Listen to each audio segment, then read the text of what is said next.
we are divided amongst many issues and along several lines. But in this case, there is a division as it relates to an enemy that we are all facing.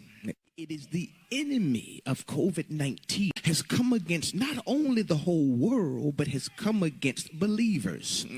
I remember at the inception of this whole thing that we were advised to gather in small gatherings no more than 10.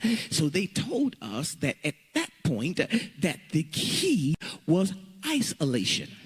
Later on, they told us that no longer was the key isolation, but the key was controlled ventilation.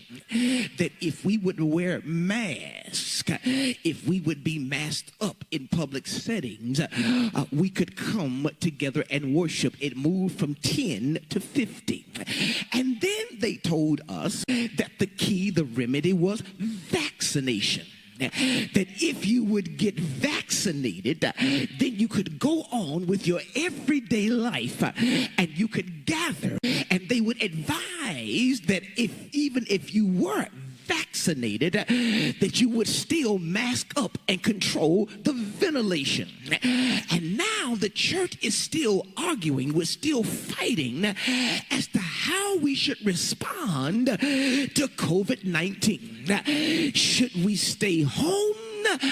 And should we stay apart, or should we come back together and worship in a corporate setting? They moved us from isolation to controlled ventilation to vaccination. And what I've seen is there are people who are not vaccinated who are being infected and dying. And then there are people who are vaccinated who are also becoming